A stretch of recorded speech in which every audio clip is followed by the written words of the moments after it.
Dear friends, welcome to another episode of The Informant Military. Have you ever wondered about the covert operations that shape our political landscape? Today, we uncover an explosive conspiracy that could change everything. In today's video, we'll delve into a shocking Iranian conspiracy unearthed by U.S. intelligence services, aimed at eliminating Donald Trump, and explore why Iran appears to favor Joe Biden in the White House. If you haven't already, please subscribe to the channel and hit the notification bell so you never miss an update.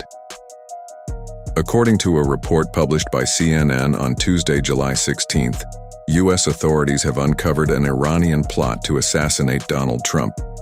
The report does not disclose the source of this information, but clarifies that it is unrelated to Thomas Matthew Crooks, the individual who attempted to assassinate Trump at a rally in Butler, Pennsylvania, on Saturday, July 13th.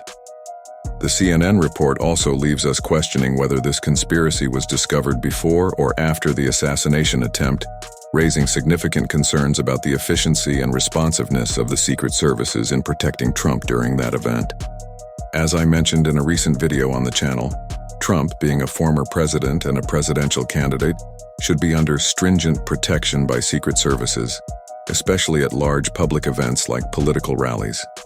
Therefore, the news of an alleged Iranian plot to assassinate him makes it even more perplexing how a young man, just 20 years old with no prior military experience, managed to position himself less than 150 meters from Trump with an AR-15 rifle. All details surrounding that assassination attempt are still under investigation, but regarding the alleged Iranian plot to eliminate Trump, there is no official evidence or confirmation that this is indeed true. Nonetheless, it is widely known that Iran harbors animosity towards Trump and clearly prefers to see Joe Biden in the White House for another term. The reason for this preference is Trump's strong stance against Iran since the beginning of his term in 2017.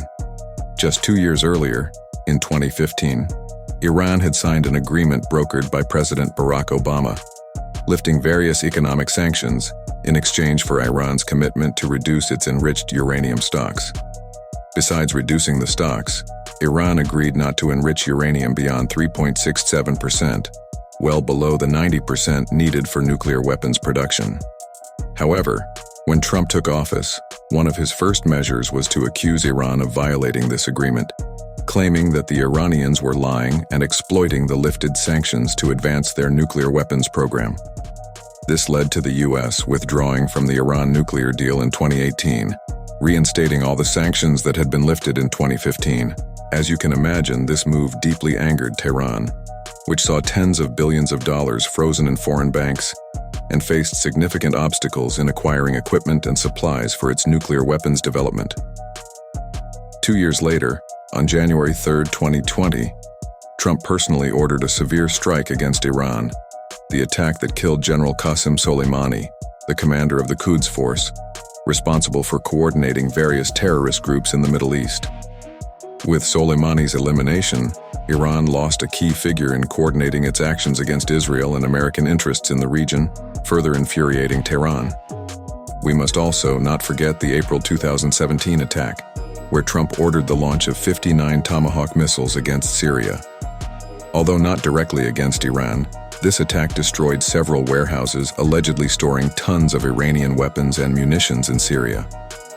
In addition to these direct actions, Trump also exerted strong diplomatic pressure against Tehran, keeping the Iranian theocratic regime cornered and preventing it from forming partnerships with European countries.